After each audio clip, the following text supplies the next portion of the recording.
Donc, bienvenue à toutes et à tous au 308. On est content de vous accueillir ici pour commencer ce cycle des jeudis du réemploi. Un cycle de 4 journées qu'on organise du coup avec le GPV et donc l'Ordre des architectes de Nouvelle-Aquitaine. Donc, on va animer cette table ronde, cette première table ronde donc avec Oriane, ici présente, chef du service économie circulaire du GPV Rive Droite, et moi-même, du coup, conseiller élu à l'Ordre régional de Nouvelle-Aquitaine des architectes. Donc l'idée de ce cycle, a émergé il y a un an à peu près, où nous, au sein de l'Ordre des architectes, on travaille depuis plusieurs années sur la question des filières émergentes. Et il y a un an, quand Maxime Derrien est venu nous voir, du GPV, venu nous voir à l'Ordre, on a commencé à travailler ensemble sur comment à la fois donner des clés de lecture et des aides auprès des architectes et l'ensemble des acteurs du cadre bâti sur le réemploi, et de rentrer vraiment par des biais techniques. Je te laisse continuer si tu es bien. Donc, bonsoir à toutes et à tous. Notre première soirée, vous m'entendez bien? Ouais. Première soirée d'un cycle de 4 rencontres. Donc on est très heureux de vous accueillir aussi nombreuses et nombreux. Alors pour vous expliquer un petit peu ce que c'est le GPV aussi, parce que j'imagine que vous connaissez tous et toutes l'ordre, mais peut-être pas le GPV. Nous, on s'inscrit dans la démarche en tant qu'agence d'ingénierie territoriale. On travaille pour le compte de 4 rive droite sur la métropole de Bordeaux. Donc c'est Senon, Bassins, Florac et Lormont. Et on travaille dans un territoire où l'idée c'est d'améliorer le cadre de vie des habitants, de travailler aussi sur le développement économique et sur la transition environnementale. Merci. Et donc, c'est mieux comme ça, on porte une mission d'économie circulaire appliquée au bâtiment et à l'espace public, avec un gros focus sur le réemploi des matériaux du BTP. Et cette démarche-là, elle a été initiée en 2020 parce qu'on est sur un territoire en forte mutation urbaine. On a pas mal d'opérations de renouvellement urbain avec des déconstructions, des réhabilitations et pas mal de programmes de logement et de reconstruction en neuf. Et quand on a mené une étude pour comprendre un peu quels étaient les gisements, on s'est dit qu'il y avait une opportunité de faire de ces gisements non pas des déchets mais des ressources, et de pouvoir faire travailler aussi les habitants des quartiers dans ce contexte-là, de pouvoir développer l'emploi autour de ça. Et donc depuis 4 ans, on accompagne nous des maîtrises d'ouvrage publics et des bailleurs sur le territoire, alors à travers plusieurs chantiers, notamment des opérations pilotes, sur lesquelles l'idée c'est vraiment de les accompagner à la réalisation de diagnostics ressources pour inventarier les ressources qui sont disponibles et les caractériser aussi pour leur trouver des exutoires, travailler aussi sur la dépose soignée de tous ces matériaux, et puis faire du réemploi soit in situ, soit sur d'autres opérations du territoire métropolitain. On travaille pas mal aussi sur des ateliers de montée en compétences, donc avec les aménageurs et les maîtrises d'ouvrage, pour acculturer les équipes à cette question des nouvelles pratiques autour du réemploi. Et puis avec tout un système, un écosystème métropolitain, eh bien, on essaie de travailler à la circulation des ressources de réemploi et des matériaux de réemploi entre les opérations émettrices et les opérations réceptrices. Alors on ne fait pas ça tout seul. C'est le moment où je cite aussi nos partenaires, puisqu'on est quand même très appuyé là-dessus par l'ADEME, par la région Nouvelle-Aquitaine et par la métropole.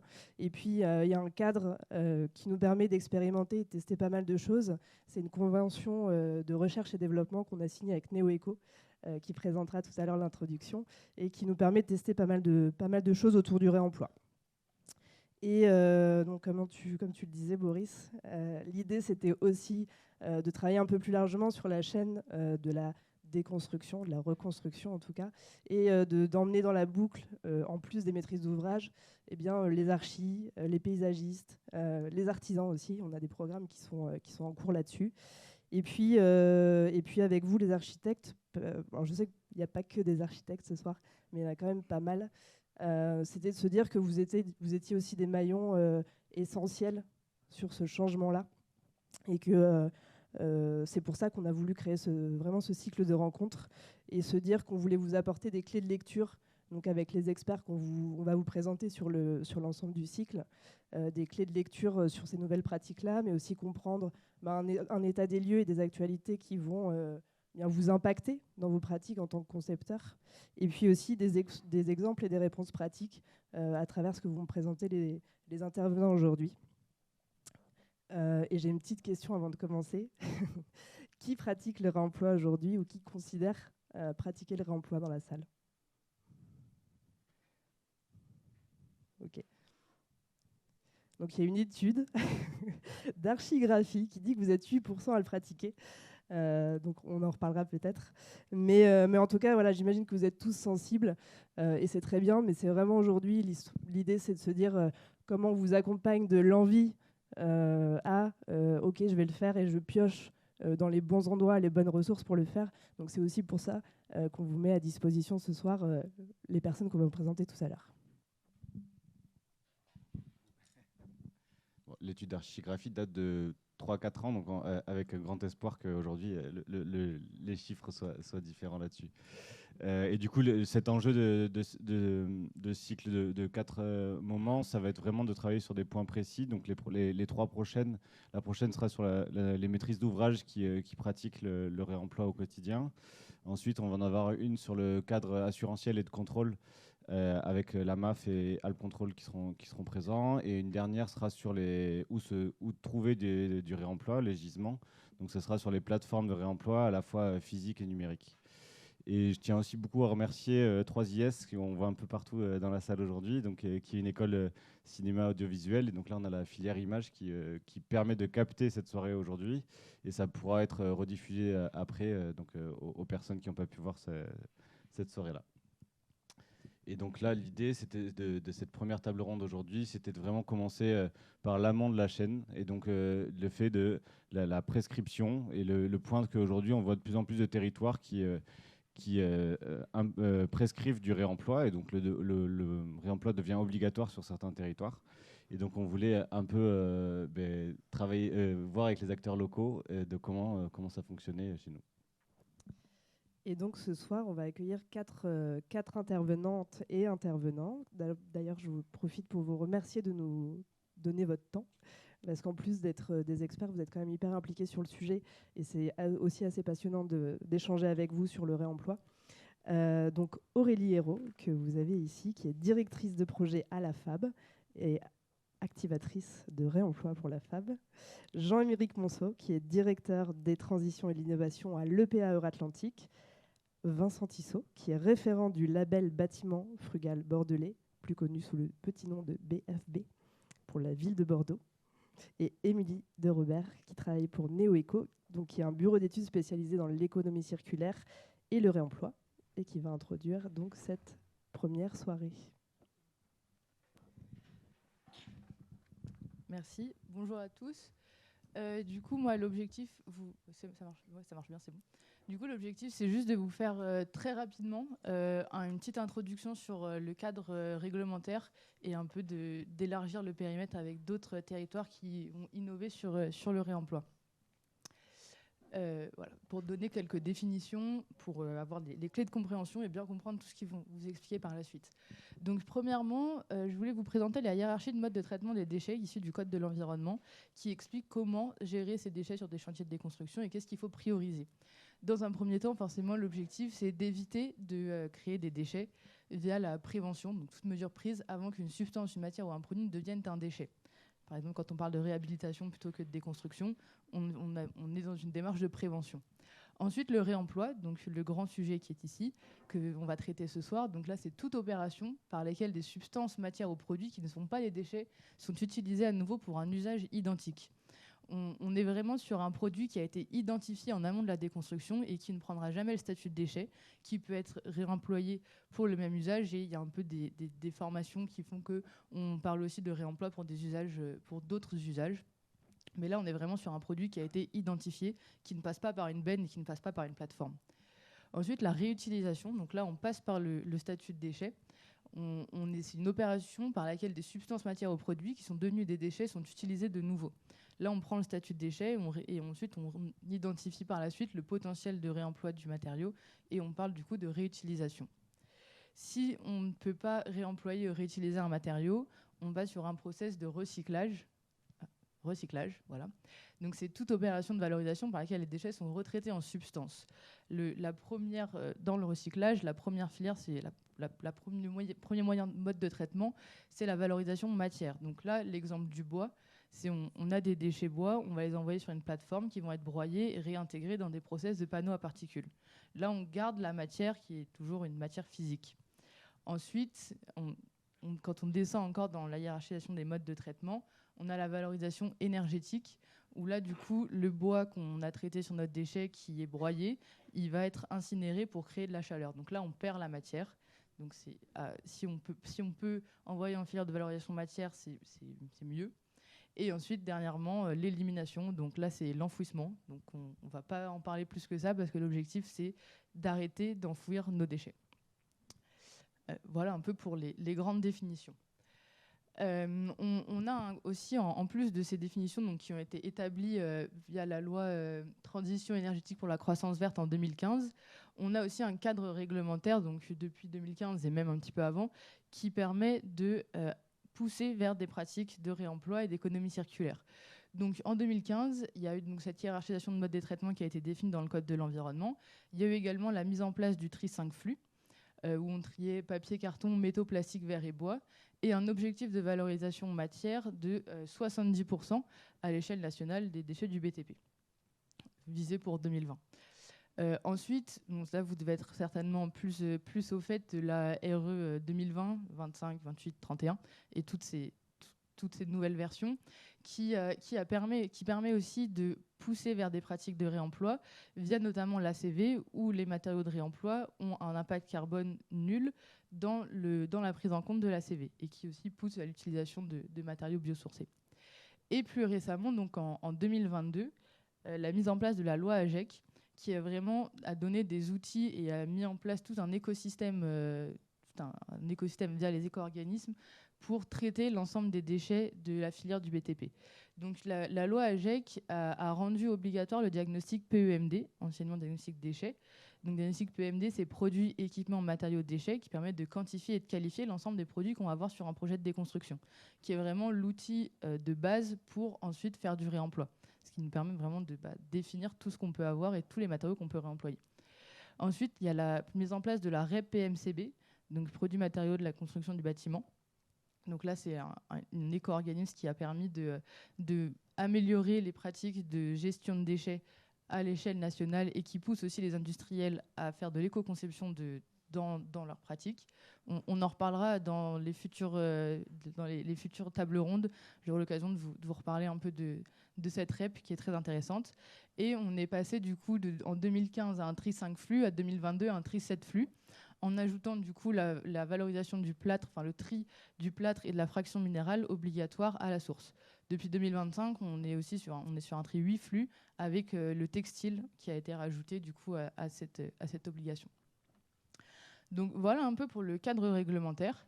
Alors avant de laisser la place à nos invités pour parler des démarches territoriales, on voulait juste vous montrer qu'il y a des démarches liées à l'économie circulaire et au réemploi qui existent depuis longtemps, on va dire, à l'échelle nationale. Notamment via, je vais vous présenter, il y a beaucoup de territoires, hein, il y a plein de communes, on va en parler juste après, il y a à Lille, ils ont aussi une démarche, il y a à Nantes, la Samoa, à Rennes, il y a le pacte bas carbone, voilà, tous les territoires, toutes les grandes métropoles se dotent de clauses, de chartes, de tout type de documents pour endiguer l'économie circulaire. Alors là, on va très rapidement parler de l'exemple de Plaine Commune, qui était du coup qui était un peu le territoire phare qui a lancé une démarche territoriale d'économie circulaire. Ils ont commencé en 2017. Du coup, ils ont créé une charte économie circulaire qui impose notamment, en déconstruction, c'est surtout des outils, donc via la réalisation de diagnostic ressources, diagnostic PEMD, la mise en place aussi de la filière de valorisation des bétons dans le béton.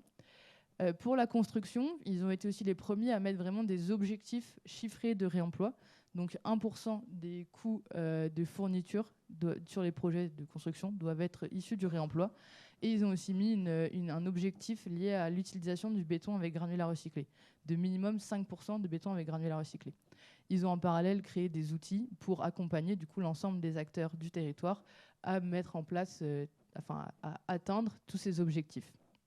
Donc eux, c'était les pionniers et qui maintenant, ils sont quand même un territoire vraiment modèle pour l'ensemble du territoire français.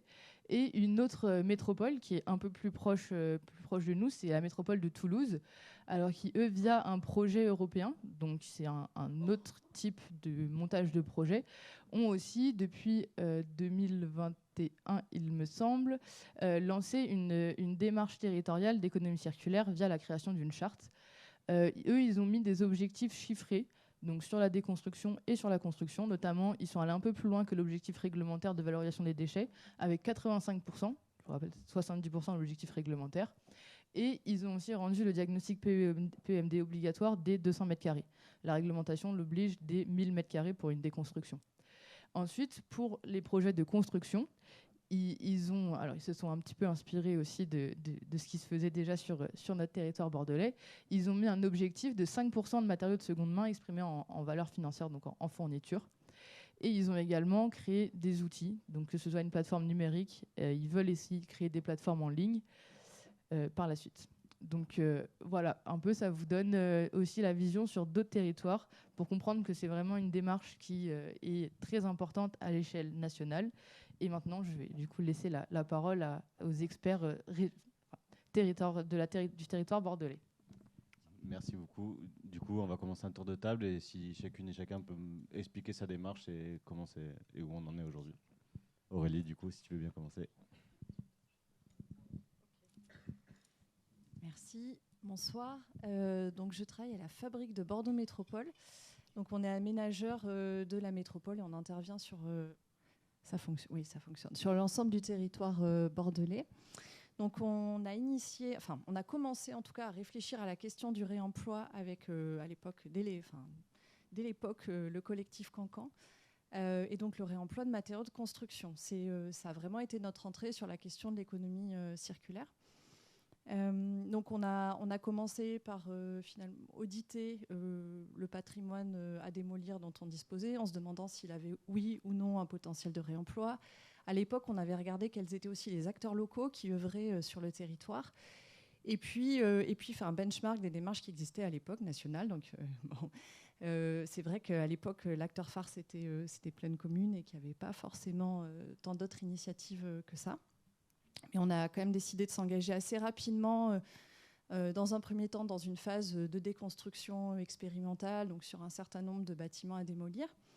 Et puis, on a généralisé ensuite la démarche, pour en faire une démarche opérationnelle, à la fois sur le volet déconstruction des postes sélectifs, mais également sur l'intégration de matériaux de réemploi au sein de projets immobiliers de réhabilitation ou neuf, enfin essentiellement neuf d'ailleurs. Donc il y a donc deux pans à ça. Donc les projets émetteurs, pardon. Donc c'est véritablement la généralisation de la déconstruction et donc de la dépose sélective dès lors qu'on a un bâtiment à démolir. Donc on réalise presque systématiquement, on regarde la qualité du bâti, un inventaire ressources indépendamment du seuil réglementaire des 200 m² du diagnostic PEMD. Et par ailleurs, on se pose la question, donc à chaque démolition, de confier soit une prestation aux démolisseurs liée à la dépose, la déconstruction sélective, ou un lot dédié qui sera confié, dédié à la dépose et à la dépose sélective, et à la déconstruction. Voilà. Donc aujourd'hui, on a 23 bâtiments démolis, ça représente environ 88 tonnes de matériaux réemployés. Voilà, pour la partie déconstruction. Sur l'autre partie, donc les projets récepteurs, c'est plutôt ça dont on va parler ce soir. Donc, on demande aujourd'hui que 5% du coût de construction soit dédié à la pose et fourniture de matériaux de réemploi. Donc ça, je reviendrai sur ce point-là un peu plus tard. Donc aujourd'hui, on a 23 îlots récepteurs.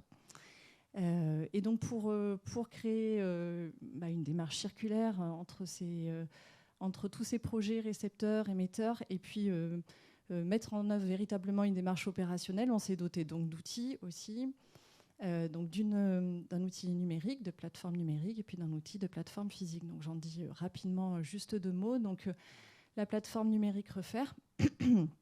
Donc là, il s'agit d'un site internet ouvert à tous, gratuit, qui n'est pas du tout une plateforme de vente de matériaux, mais qui a vocation à faire connaître et à publier en fait les gisements de matériaux disponibles. Donc dans un premier temps, d'abord sur les sites de projet Fab. Et puis, depuis cet été, en 2024, on a ouvert la plateforme à tout autre détenteur de matériaux. Donc qu'il s'agisse d'un démolisseur, qu'il s'agisse d'un maître d'ouvrage, d'un opérateur immobilier, ou qu'il s'agisse d'un vendeur de matériaux. Voilà. Donc on est vraiment dans cet objectif finalement de partager la connaissance et de mutualiser sur la plateforme en fait la connaissance sur les matériaux disponibles. L'objectif, c'est vraiment de permettre à la filière de se constituer petit à petit, de massifier. Et donc cet outil-là, il s'inscrit vraiment dans cet objectif-là. Et par ailleurs, on a la plateforme physique, donc la base du réemploi qui a été créée en 2024 à Mérignac. Donc en fait, en tant qu'aménageur de Mérignac Soleil, on a eu l'opportunité de réhabiliter et de transformer un ancien local commercial qui représente 1500 m² pour en faire donc une plateforme physique.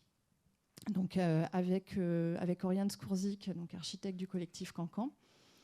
Donc on avait commencé par fonctionner avec des stockages tampons temporaires sur les sites de projet.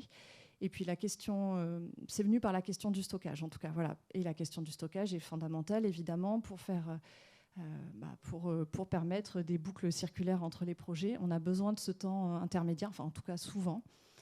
Et donc voilà, la première entrée, ça a été celle du stockage. Et puis finalement, ce lieu aujourd'hui, il comporte d'autres fonctionnalités. C'est aussi une plateforme qui permet de faire du reconditionnement. Et puis également et de la vente de matériaux et la formation et de la sensibilisation autour du réemploi. Donc il s'appuie sur un écosystème d'acteurs de l'ESS, donc Flip, Solibat, qui interviennent en fait sur toute la chaîne du réemploi, puisque ça va du diagnostic ressources en passant par la dépose, la déconstruction sélective, le stockage, la vente de matériaux et la proposition en fait, de solutions de réemploi, puisqu'on a à la fois Solibat qui intervient donc, sur la déconstruction, la dépose sélective, également la vente de matériaux, et puis Flip, eux, ils sont plutôt à la fois concepteurs et faiseurs. Voilà, donc c'est avec ces acteurs-là que la base du réemploi a vocation à se déployer. Et je vais céder la parole. Pour résumer et pour te relancer juste, donc il y a bien 2 outils, 2 plateformes, une plateforme physique, une plateforme numérique. Et en termes de prescription, quand tu dis 5%, ça correspond à quoi exactement ? Alors, en une phrase, on reviendra après. En une phrase, c'est la pose et fourniture de matériaux de réemploi, hors VRD, espace extérieur. Alors, j'expliquerai pourquoi tout à l'heure. Ok, très bien. Voilà. Ça marche.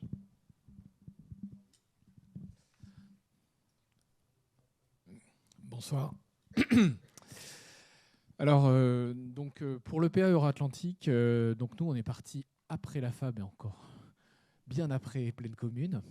Donc, on a aujourd'hui une démarche beaucoup moins structurée, mais on ne l'a pas pris tout à fait par le même angle. Donc, peut-être déjà pour présenter le PA, pour ceux qui ne nous connaîtraient pas, donc aménageur sur l'OIN du même nom, créé en 2010. Donc on est déjà bien avancé sur un certain nombre de projets et on intervient sur des quartiers artificialisés avec des typologies un peu diverses, beaucoup d'activités en déclin sur les fonciers sur lesquels on intervient. Donc nous, notre porte d'entrée, en fait, sur le réemploi, elle a plutôt été via la déconstruction et via les espaces publics. Et on n'a pas pris dès le début le taureau du réemploi par le réemploi dans la construction directement. Et comme souvent, c'était plutôt une démarche au départ in situ, c'est-à-dire que les matériaux qu'on tirait des constructions et des espaces publics pouvaient nous servir notamment, enfin principalement dans les espaces publics. Donc c'est comme ça qu'on est rentré dans le réemploi. Et d'ailleurs aujourd'hui on a à peu près 3 plateformes de matériaux pour notre propre compte, qu'on est d'ailleurs en train d'essayer de réunir, d'optimiser un petit peu sur le territoire. Avec des sites qui bougent aussi, avec un peu de flexibilité sur cette question du réemploi des matériaux. Donc via cette déconstruction, on est rentré aussi via des PEMD, de plus en plus la systématisation des diagnostics ressources.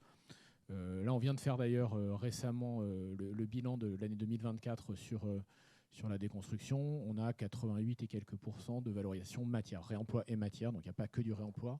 Donc c'est quand même... généralement, on a des bons chiffres chaque année là-dessus, puisque comme il y a une attention, finalement, on y arrive assez bien sur la déconstruction. Et puis, petit à petit, et c'est là que je passe à la slide suivante, à force de travailler sur la déconstruction, on s'est retrouvé à être embarqué un peu aussi sur la construction, et avec un projet un peu particulier. Alors ça tombe bien parce qu'on a fait, grâce à Fibois, une visite il y a 2 jours, donc j'ai des idées très claires en tête sur ce projet-là de Canopia à Bordeaux. Donc projet qui est juste à côté de la gare, donc sur un secteur avec beaucoup de bâtiments historiques en pierre, etc. Et là, encore une fois, on n'est pas rentré sur le réemploi en disant on va le réutiliser pour faire du réemploi. On est plutôt rentré sous l'angle patrimonial à l'époque, puisqu'on est en secteur ABF, et on avait un certain nombre de bâtiments, de façades remarquables, on avait des éléments en pierre, etc. Et donc, avec le porteur de projet, on s'est dit il faudrait qu'on trouve un moyen de les réutiliser. Et donc, dès 2017-2018, dans le PLU, on a mis des objectifs. Alors là, je souhaite bon courage à celui qui va vérifier la conformité de ces objectifs-là, mais en tout cas, ça a été mis, ça a initié une dynamique sur le réemploi des pierres, et on avait tout décliné en fonction de la capacité de les réemployer jusqu'au recyclage en matière première pour la construction. Et à partir de ça, en fait, le porteur de projet il s'en est saisi pour avoir une démarche globale sur le réemploi des matériaux issus de la déconstruction, et pour se donner des objectifs, lui, alors en dialogue avec nous, sur son projet. Et aujourd'hui, si je me rappelle les chiffres d'avant-hier, mais ça devrait être bon, il a prévu environ de remployer 1600 tonnes de matériaux, dont la moitié in situ, avec une grande proportion qui sont la pierre et le bois, puisqu'il notamment il y avait des poutres en chêne jusqu'à 10 mètres, donc ça intéressait pas mal de monde. Et d'ailleurs, on viendra aussi sur les freins et les leviers au réemploi grâce à un gîte dans les Pyrénées. Il y a des poutres qui vont trouver un débouché sur les bassins à flot pour faire un haut-vent sportif. Voilà, donc des fois, c'est des opportunités sur le réemploi. Voilà. Et puis, bon, avec cette démarche un peu emblématique, derrière, il y a le GPV qui est venu toquer à notre porte. On a eu aussi une démarche, nous, de nouvelles feuilles de route stratégiques dans lesquelles l'économie circulaire est arrivée sur le devant de la scène. Il y a eu aussi le bâtiment frugal, mais tu en parleras mieux que moi, qui a incité par des objectifs de moyens aussi à regarder ce sujet du réemploi. Et donc, petit à petit, on se forme, on bénéficie des expériences des autres, et on s'apprête à aussi prescrire sur ce sujet-là, mais j'y reviendrai tout à l'heure. Vincent, si tu veux présenter le label. Bonjour. Alors, le label. Donc, le label en lui-même, hein, c'est une initiative de la ville de Bordeaux donc, qui a commencé en mai 2021. D'abord avec un premier volet qui était plutôt spécifique au logement, et ensuite une deuxième version, un référentiel supplémentaire pour la partie tertiaire équipement. Qui a vécu sa vie jusqu'en 2023, où la ville a engagé, donc avec les différents acteurs de la profession, un premier appel à contribution, et ensuite un travail ensemble où on était à peu près 80 de tout type d'horizon, architectes, bureaux d'études, promoteurs. C'était très intéressant. Les tables étaient mixées et l'idée justement était de faire le bilan aussi de ces 2 années de cette première version du label. Qui a donné du coup la deuxième version qui est applicable depuis mars 2024. Donc on commence vraiment à voir le label, c'était une démarche qui était à but d'être vivante, qui permet au travers de 42 ambitions de traduire les politiques environnementales des élus, ce qu'ils souhaitaient. Donc, avec bien sûr autour de ces 42 ambitions, on a 16 ambitions prérequis qui sont plus ou moins liées à ces politiques publiques, donc de désimperméabilisation, de réhabilitation plutôt que de construction neuve, renaturation, revégétalisation et la gestion de l'eau. Donc, voilà, l'idée de cette démarche, c'était de traduire un peu les ambitions politiques au travers de la question de l'aménagement. Et dans ces ambitions, il y avait notamment la question de la réhabilitation et surtout du réemploi. Je vais juste 2 petites secondes, excusez-moi. Oui, donc voilà, le bâti, je vais aller très vite sur le label. Il développe une approche qui est multicritère du type bioclimatique ou frugal. On peut lui donner tous les synonymes qu'on veut. On favorise du coup aussi la question du bâti plutôt que les systèmes techniques. Donc vraiment la question un peu par rapport au confort d'été. Et donc faciliter plutôt la réhabilitation ou construire avec ce qu'on appelle le déjà là, donc toute cette question du réemploi.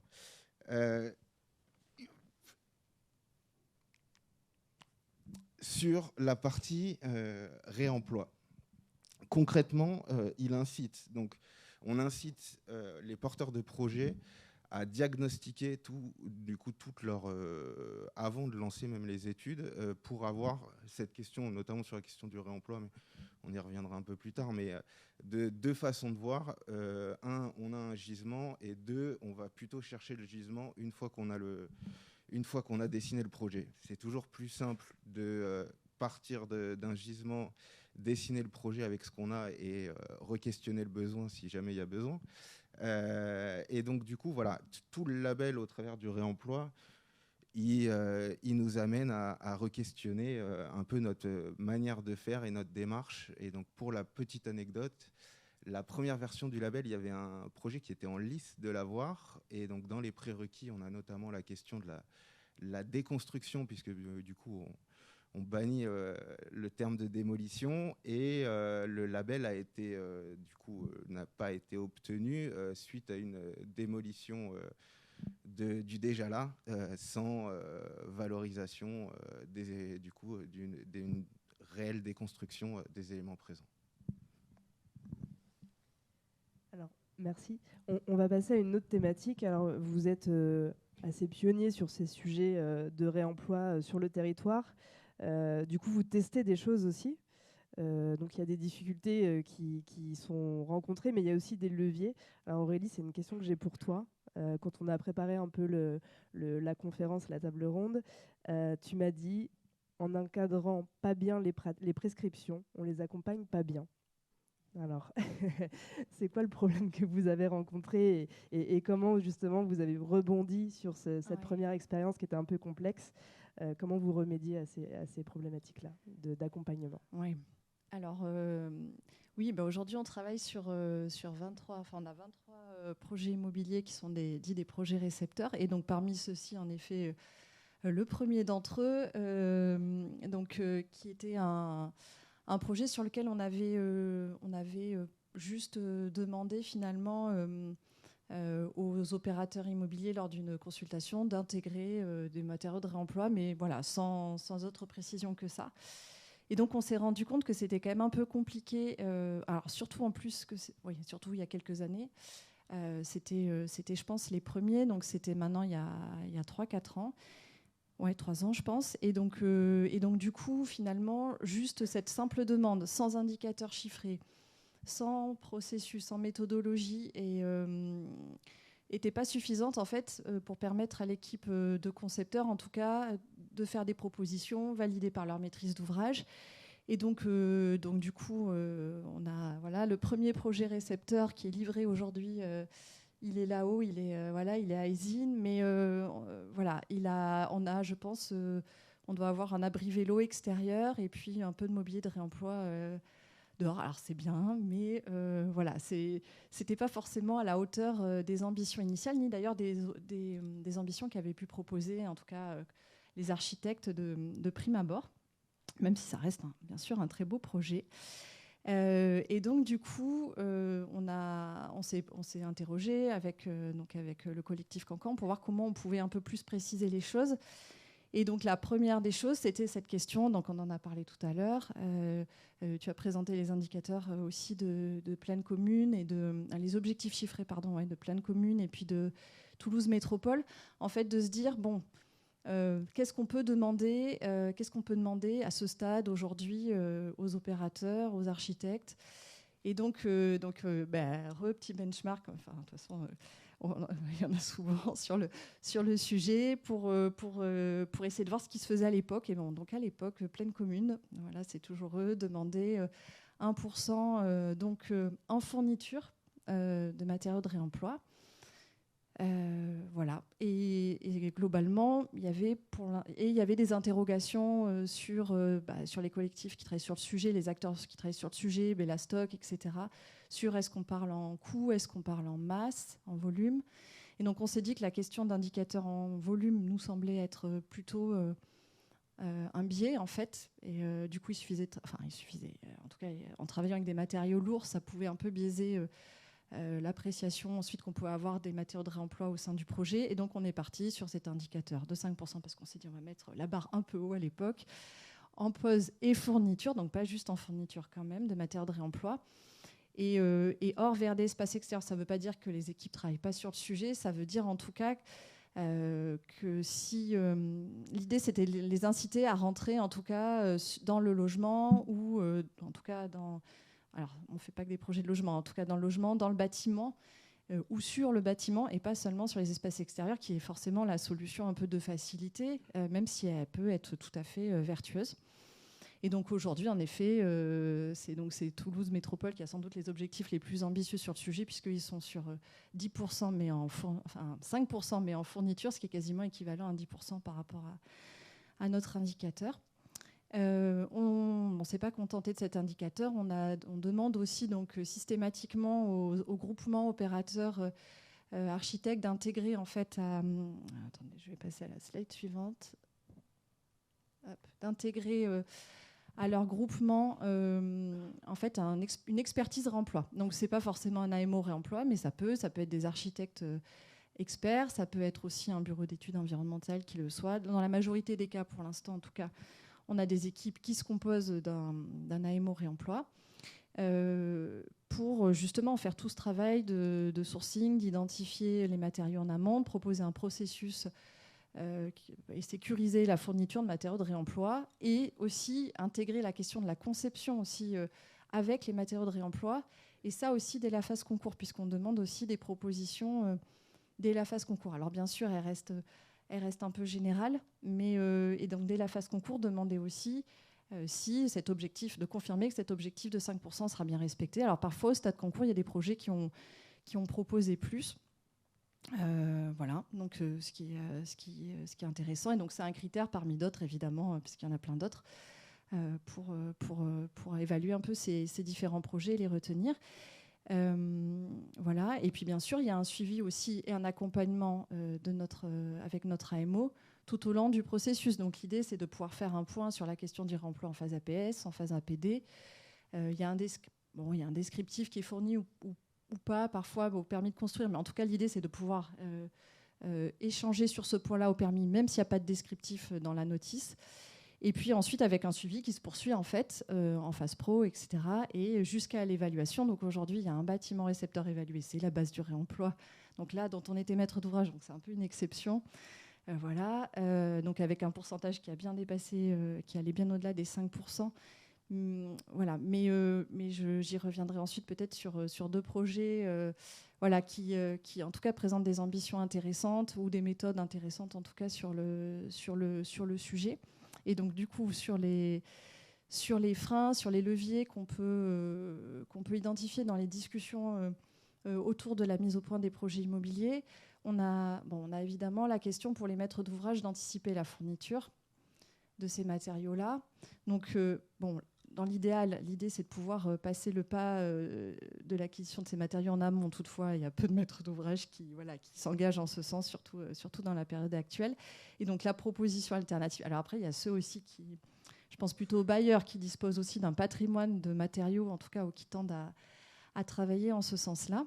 Et après, donc, il y a aussi cette optique de se dire qu'on peut lancer la prestation de fourniture de matériaux de réemploi en amont, un peu en amont du reste du marché travaux. Donc ça, c'est une piste de travail. Il y a la question du stockage, évidemment, donc, qui est à la fois un frein, mais qui est un levier quand il est disponible. Donc on travaille autour de cette table à ce sujet-là. Donc, à la base du réemploi, l'idée, c'est aussi d'offrir un espace de stockage disponible aux projets récepteurs immobiliers qui se développent sur nos sites de projet, pour qu'en effet, ça permette de gérer des moments tampons, enfin, en tout cas de tampons, avec des stockages qui doivent normalement pas dépasser 6 mois, voire 1 an.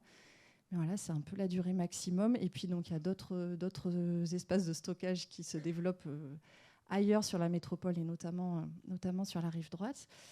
Et puis, sur les sujets aussi abordés assez vite, un des leviers, c'est le coût environnemental, puisque finalement, une des principales motivations, a priori, en tout cas, au-delà de respecter la prescription qui est demandée, c'est le gain environnemental, en fait, de mettre en œuvre des matériaux de réemploi avec l'impact zéro carbone, en tout cas quand on raisonne en analyse de cycle de vie, puis pour respecter les seuils réglementaire de la RE 2020. Et puis la question du coût, l'idée, c'est aussi de pouvoir discuter, en tout cas au démarrage, sur des premiers projets, ça avait pu être analysé comme une économie. En fait, le maître d'ouvrage pouvait penser que ça permettrait une économie de travailler avec des matériaux de réemploi, donc ce n'est pas nécessairement le cas. Mais se dire aussi que ce n'est pas un frein économique non plus, puisqu'en moyenne, un matériau de réemploi, il n'est pas nécessairement plus cher. Il n'est pas nécessairement plus cher qu'un matériau neuf. Bon, il y a une étude récente de l'IPFEB là-dessus qui est assez intéressante, selon la gamme du matériau. Et puis ce qu'on voit aussi, c'est que ce qui pèse assez lourd dans le prix d'un matériau de réemploi, c'est son reconditionnement. Donc, voilà. Donc du coup, ça veut dire qu'on a quand même des situations variables. Donc en moyenne, c'est la même chose. Après, il y a des cas de figure, puis selon qu'on est sur des matériaux neufs, bas de gamme, moyenne gamme, haut de gamme, tout ça. Voilà. Et comme autre levier, on essaie aussi de travailler à la question, en fait, de faire rentrer alors ça, c'est juste devant nous, on commence à y travailler maintenant, faire rentrer le réemploi, en fait, les matériaux de réemploi, dans le logement, et donc d'initier, en fait, un dialogue avec les futurs acquéreurs sur le sujet des matériaux de réemploi, avec toute une question de pédagogie, de sensibilisation. Donc on a Annie Lotès sur une de nos opérations d'aménagement pour ça, pour travailler avec l'opérateur immobilier, ses architectes, son expert emploi, pour en effet avoir cette notion de pédagogie, de sensibilisation auprès des acquéreurs. Et puis c'est même un travail qui sera intéressant de faire aussi sur le volet logement social et pas uniquement dans le cadre de l'accession à la propriété. Voilà. Tu m'as parlé aussi. Tu m'as parlé aussi pendant notre entretien des synergies et du faire ensemble. Je pense que tu y reviendras sur l'exemple que tu vas présenter plus tard. Mais ça, c'est quelque chose d'hyper important que j'ai noté aussi. C'est comment vous faites équipe entre l'aménageur, le super AMO que vous avez. Quand je dis super, c'est pas qu'il est génial, c'est qu'il est macro, même s'il est génial. Et les équipes de maîtrise d'œuvre qui ont aussi leurs AMO et qui sont super aussi. Mais comment ça, et ce dialogue-là, il est hyper important pour faire matcher justement le sourcing des matériaux, etc. Je le mets aussi dans les leviers parce que c'est hyper important et je pense que c'est important pour vous aussi de le savoir, vous qui concevez. Et je laisse la parole du coup à Jean-Aymeric. Vous êtes en train d'écrire vos prescriptions, du coup. Ça vous fait peur ? ou ça vous encourage ou Non, la question c'est C'était pas comment ça, vous la les question. écrivez. C'est pas ça la question. Non, c'est comment vous les écrivez et est-ce qu'il y a un objectif aussi d'harmoniser un peu justement ces demandes de prescription pour que les différents aménageurs aient des demandes un peu similaires. Comment Ouais. vous envisagez ça, quoi? Alors, c'est vrai que le contexte, il est quand même un peu particulier aujourd'hui. Tu as parlé des coûts. Et c'est vrai qu'on fait attention à avoir des prescriptions qui ne se surajoutent pas et qui ne sont pas en concurrence, qui sont complémentaires. Voilà. Et nous, comme vous le savez, on était quand même parti, en tout cas sur les sujets environnementaux, carbone, sur le bois. Voilà. C'était vraiment. Alors, on peut faire du bois de réemploi, ça c'est possible aussi. Mais c'était quand même ça notre colonne vertébrale sur la construction neuve à Loire-Atlantique. Donc, toute la réflexion, c'est comment on essaye de mixer les deux. Alors, j'ai tenté quelque chose, et puis aujourd'hui, c'est pas tout à fait stabilisé chez nous, donc à prendre avec des pincettes, mais pour voir où on était et où on va. Donc, où on était, c'est effectivement la construction bois. Le réemploi n'était pas totalement absent, puisqu'on l'avait dans ce qu'on appelait les socles négociés, c'est-à-dire qu'on pouvait en demander aux porteurs de projets, en fonction du contexte, de leur stratégie, etc., de se positionner sur, ça dépendait des périodes, mais 1, 2, 3 objectifs, en plus des objectifs de base, intangibles, comme on les appelait, sur les constructions. Et dans ces objectifs, il y avait quand même le réemploi, mais comme c'est un objectif négocié, pas forcément bien encadré, pas forcément pas prescrit de manière précise à cette époque-là. Et puis, comme je l'ai dit tout à l'heure, il y a eu quelques projets démonstrateurs sur ces sujets-là. Aujourd'hui, les choses ont quand même un peu évolué depuis quelques années. Là, quand on parle de ces piliers-là, on est plutôt il y a une petite dizaine d'années, 2015-2016, quand ça s'est mis en place, ça s'est un peu étoffé depuis. Et donc, le sujet carbone est arrivé quand même très fortement. On a quand même le retour d'expérience sur le bois. Et on a derrière, globalement, une crise qui fait que, on le voit bien dans tous les projets actuels, tenir les objectifs environnementaux, c'est pas simple tous les jours. Voilà, parce que le bois, là, j'ai pas l'étude qui prouve que le bois coûte moins cher que la construction classique. Voilà, ça coûte un peu plus cher. Voilà. Donc,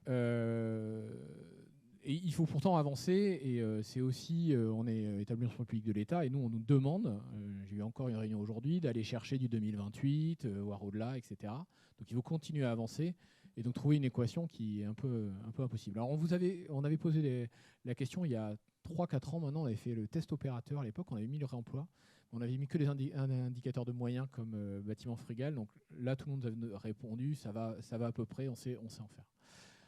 Aujourd'hui, on veut avoir des objectifs. Alors, la façon dont on va le faire, c'est bien évidemment autour de l'indicateur global IC construction, sans doute en y allant un peu progressivement, et en essayant d'avoir un signal, c'est-à-dire un objectif moyen qui permet, comme on l'a fait sur le bois, de se dire, voilà, il y a quelque chose qui doit se passer sur ce sujet-là, parce que on est assez convaincu, et les études qu'on a, les retours d'expérience montrent que bois biosourcé et réemploi, c'est ce qui va permettre d'aller chercher 2031 un jour.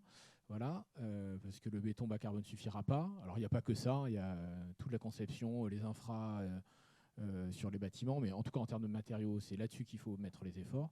Donc il faut qu'on arrive à conjuguer les deux, et il faut qu'on arrive à avoir des objectifs moyens. Quand je dis objectifs moyens, ça veut dire demander aux gens de se positionner et d'adopter une démarche pour atteindre ces objectifs-là. Et là, c'est le retour d'expérience du bois et puis le retour d'expérience de la FAB sur le réemploi qui nous fait dire ça. Un projet qui commence, on se dit on va mettre du bois, mais qui n'est pas conçu pour, il y a quand même des chances que dès qu'il y a un petit problème, le bois sorte, etc. Donc sur le bois, le fait d'avoir un industriel assez tôt, des maîtrises d'œuvre qui savent faire, c'est quand même des facteurs clés de succès. On voit que sur le réemploi, ça se déporte un petit peu. Alors, il faut la maîtrise d'œuvre, les compétences. Et on voit que sur le bois, c'est presque les premières phases qui sont cruciales. Sur le réemploi, alors je ne dis pas qu'elles ne sont pas importantes, mais on voit qu'au moment du pro DCE, parce qu'il faut avoir la ressource qui arrive la fourniture, comme tu l'as dit, pour faire les matériaux, c'est plutôt là que vont se concrétiser ou pas les ambitions. Et donc, c'est là-dessus aussi, sur les modalités d'accompagnement, qu'on trouve que c'est important. Et par rapport à ça, nous, on est dans une phase de renouvellement d'un certain nombre de marchés. Donc, un peu plus lointain, mais la maîtrise d'œuvre des constructions, elle va nous aider aussi sur certaines ressources à y voir plus clair. Mais il y a aussi tout notre marché d'AMO, alors qui s'appelait développement durable. Alors, le terme est un peu obsolète maintenant, mais bon, on va dire l'AMO environnement. Et on avait déjà des gens qui travaillaient sur le réemploi. Là, et sur l'économie circulaire, là, on va vraiment l'instituer pour accompagner les projets et pour s'accompagner nous-mêmes aussi. Et d'ailleurs, on a déjà commencé à le faire dans le cadre de l'AMO actuelle, avec NeoEco. On a ouvert un peu tout le capot de notre démarche en termes d'économie circulaire pour regarder point par point comment on suivait les choses, quels étaient les objectifs qu'on se donnait, comment on pilotait, on arrivait à trouver des synergies intéressantes. Dernière chose peut-être, aussi dans cette nouvelle démarche, on n'est pas les précurseurs du territoire, voilà. Et donc, comme on a le GPV et la FAB, d'ailleurs avec eux, on a fait des ateliers avec BMA sur le réemploi, qui ont déjà pas mal travaillé sur le sujet. L'angle d'attaque, c'est comment on arrive à se connecter à cet écosystème, à l'enrichir, plutôt qu'à essayer de se créer notre plateforme concurrente, mon matériau est meilleur que le tien, etc. Alors qu'il y en a déjà qui existent. Et d'ailleurs, il y en a qui existent sur notre territoire, des plateformes privées, où justement on a des questions de pérennisation de ces plateformes-là et pour s'appuyer sur elles. Voilà. Je ne sais pas si j'ai répondu à la question. Tu verras pour les questions-réponses. Si. Du coup, Vincent, côté label BFB, alors vous imposez pas le réemploi, il y a une démarche un peu plus globale. Mais vous arrivez quand même à inciter à la pratique du réemploi. Alors comment vous faites et comment vous dialoguez avec les équipes? Alors, sur le dialogue, il y a les archis qui ont travaillé sur la place bordelaise avec plus de 10 logements ou plus de 1000 m² de surface de plancher. Ils connaissent cet organisme, cette commission qui s'appelle la CMAP, la Commission métropolitaine d'avant-projet. Ça, c'est un outil justement pour entamer des discussions et ce qu'on appelle l'urbanisme négocié avec les porteurs de projets. Donc, c'est vraiment des échanges entre les porteurs de projets privés, même publics, puisqu'on se l'impose aussi à nous-mêmes, Ville de Bordeaux, comme le label d'ailleurs. Ce n'est pas une obligation, mais au niveau de la ville, pour nous, c'est une obligation. Et donc, du coup, au travers de cette commission, ça permet d'avoir des échanges et notamment de rappeler un peu toute cette question de la démarche, puisque du coup, comme je vous disais tout à l'heure, le label, c'est vraiment plus une démarche de faire projet et donc de remettre toutes les questions des diagnostics et notamment PEMD, ressources, la question du déjà là et donc d'un futur gisement peut-être potentiel si jamais il y a une déconstruction sélective. Donc le label, il nous permet aussi de sensibiliser les porteurs de projets à cette question du réemploi. Aujourd'hui, donc c'est des ambitions qui sont des prérequis, donc qui sont vraiment des obligations. On n'a pas d'indicateurs chiffrés puisque c'est assez compliqué suivant les projets. Parce qu'on n'aura pas les mêmes typologies, on ne partira pas du même déjà là. Enfin, voilà, chaque contexte est un peu particulier. Donc aujourd'hui, nous, on travaille vraiment à récolter le maximum d'informations par rapport justement aux projets qui nous sont présentés. Et pour, comme je vous disais aussi que c'était un label évolutif, le faire évoluer peut-être dans une V3, alors pas tout de suite, je vous rassure, mais avec des éléments peut-être chiffrés sur ces questions de réemploi. Je pense que ça, c'est le premier levier qu'on a avec à la fois la commission, mais aussi par le label. Et le deuxième point aussi, où on fait beaucoup donc cette année, on a fait beaucoup aussi d'échanges avec les professionnels, de présentation du label. Et donc, dans ces phases justement de présentation et d'échange, on rappelle notamment toutes ces questions liées à la déconstruction sélective, au sourcing surtout des gisements. Et on est quelque part aussi une centralité au niveau de la ville de Bordeaux pour récolter justement les freins que peuvent avoir les porteurs de projets. Et donc voilà, ça permet aussi de mettre à l'ordre du jour des élus des questions d'ordre, notamment par exemple sur la question du zone de stockage en centre ancien. C'est une vraie problématique. Voilà, ça permet aussi de faire remonter l'information aux élus sur ces problématiques liées justement à des politiques communes. Et vous avez été parmi les premiers aussi à inciter à l'ouverture de Refaire, à mettre des diagnostics ressources aussi qui tournaient dans vos commissions, quoi. Alors, c'est une forme... Dans le référentiel, justement, on cite Refaire et la FAB, parce que justement, c'est notamment aussi le travail du FCRBE par rapport aux 36 fiches de réemploi pour à la fois catégoriser, évaluer les potentiels gisements qui peuvent être présents sur des sites et aider du coup les maîtres d'œuvre aussi à se former sur ces questions-là. Donc du coup, l'idée du référentiel, c'était vraiment un outil commun à destination de vraiment tout type de porteurs de projets, qu'ils soient privés, publics, particuliers, accompagnés par une équipe ou accompagnés par un maître d'œuvre, à se poser du coup les bonnes questions au moment de faire son projet. Merci. Alors avant de passer aux questions-réponses, on a encore 5 minutes pour Aurélie, qui va vous faire voyager un peu sur des projets démonstrateurs qui sont plutôt chouettes et qui montrent aussi, qui vont vous donner des envies et des idées sur ce qui est possible de réaliser, et pas seulement sur pleine commune, mais aussi sur Bordeaux Métropole. Donc je te laisse la parole pour cette dernière présentation avant vos questions. Merci.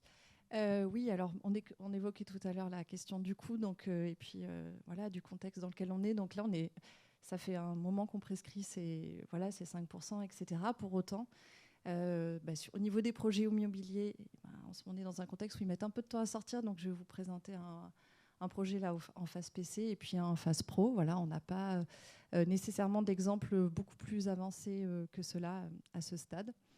Donc le processus à l'œuvre sur chacun de ces projets. Donc on en a un sur l'opération Mérignac-Marne avec comme pour maîtrise d'ouvrage Mesolia, comme architecte Les Dauphins et puis comme AMO Ruse. Donc c'est une pension de famille de 31 logements. Et donc du coup, en fait, on a eu une proposition très détaillée de la part de l'équipe dès le stade d'offre, donc à plus de 5% de réemploi. Donc à l'époque, on était quasiment à 10%. Avec une imbrication en tout cas et un travail concerté entre l'AMO et l'architecte qui je pense depuis le début a bien permis de faire avancer le sujet. Ça a été assez décisif. Et une maîtrise d'ouvrage hyper volontaire, sachant que c'est un projet qui s'inscrit aussi sur des objectifs en termes justement de seuil RE 2028, de biosourcé, assez volontariste sur tout un tas de cibles.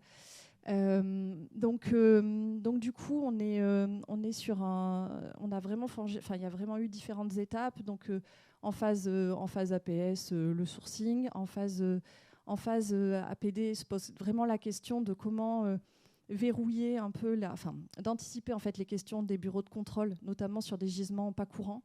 Et là c'est le cas en l'occurrence. Et puis en phase PC, là ils sont prêts de verrouiller en fait la question de la fourniture avant le passage en phase pro. Donc on est sur un projet sur lequel on a des gisements entre guillemets faciles, donc des blocs portes intérieurs, des WC, des lavabos, et puis des gisements plus notables, donc des garde-corps métalliques pour les coursives, et puis des fonds de coursives en bois massif en fait. Et donc avec ce que ça peut impliquer en termes de reconditionnement, de caractérisation des matériaux. Et donc sur la fourniture du bois, par exemple, ce qui est aussi intéressant, c'est qu'il y a un début de partenariat, en tout cas, qui s'établit avec des occupants de la base du réemploi pour la fourniture du bois. Et d'ailleurs, du bois qui est stocké aujourd'hui sur un projet Oyan qui devait être fléché vers un projet récepteur, va peut-être être fléché vers celui-ci, puisqu'on voit qu'en fait, les projets prennent du retard. Donc du stockage destiné à un projet, et finalement, on peut se dire que ça passe sur un autre projet. Enfin, voilà, il y a aussi toute une sorte il y a une réalité opérationnelle aussi derrière tout ça. Voilà, donc en tout cas un dialogue assez étroit dont on espère qu'il va se poursuivre et qui amène en tout cas à un projet assez vertueux au stade permis de construire. Et donc un autre projet, donc Domo France, avec comme architecte Mort. Donc on est sur l'île Odé à Pessac-le-Pontet, avec Psycléa, Capter. Et donc là, il y a un parti pris de dire, il n'y a pas forcément de recours au gisement courant, de dire on veut travailler avec un gisement, c'est la pierre blonde locale, de la pierre de taille qui sera déployée sur les façades pignon. Et on va atteindre l'objectif réemploi à travers ce dispositif-là exclusivement. Donc pari assez intéressant. Et donc c'est posé vraiment la question. Après, si vous voulez plus de précisions sur le sujet, vous pourrez en avoir. Je pense qu'il y a le maître d'ouvrage parmi nous. Comment dire ? Oui, donc la question, c'était vraiment celle de parvenir à trouver cette fourniture-là. Donc tu parlais de synergie tout à l'heure entre les acteurs locaux. Je pense que c'est lors de l'atelier synergie organisé par le GPV qu'Apsis a pu être mis en contact avec Domo France. Et donc le gisement Apsis, cet énorme gisement de pierre de taille du coup, dont tu parlais tout à l'heure, qui pourra permettre la fourniture de ce projet, puisqu'en fait on avait lancé des newsletters sur la plateforme numérique, etc., mais qui n'avaient pas forcément été très efficaces. Donc voilà. Alors par contre, la particularité, c'est que Apsis ne sera pas directement fournisseur du matériau auprès de la maîtrise d'ouvrage. En fait, ça va passer par un intermédiaire, Pierre de Frontenac, qui, eux, vont répondre en fait aux normes demandées par le bureau d'études. Et donc, du coup, ce Pierre de Frontenac a prescrit en fait des conditions de dépose, de déconstruction sélective, tout un protocole, puis de conditionnement des pierres, puis d'acheminement en fait vers Pierre de Frontenac, qui, eux, vont avoir en charge de les reconditionner. Pour pouvoir les mettre en œuvre ensuite sur le projet. Donc, la question de la caractérisation, alors là-dedans, il y a aussi des questions de coût. Alors, il y a cette question du processus qui a été un véritable sujet. Je crois que la question du coût a été aussi un sujet au regard du prix des tests de caractérisation, etc. Donc, c'est un véritable investissement du maître d'ouvrage que d'avancer sur ce sujet-là. Voilà, mais ça semble être un exemple intéressant, d'autant qu'il est assez avancé. On est en phase pro, donc le sourcing est verrouillé. Et là, les déconstructions, me semble-t-il, sont en cours. Voilà. Eh bien, merci beaucoup. Et du coup, si ça vous convient, on va peut-être passer à une petite phase de questions-réponses. S'il y a déjà des premières questions en tête, n'hésitez pas. On a le temps pour ça. Je passe la télécommande. Donc à vous. Est-ce qu'il y a des questions dans la salle ? Sinon, on va...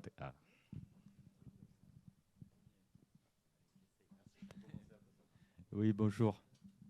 Je me posais la question de la constitution du CCTP LO0. Qu'est-ce que vous mettez dedans ? Enfin, comment vous le composez ?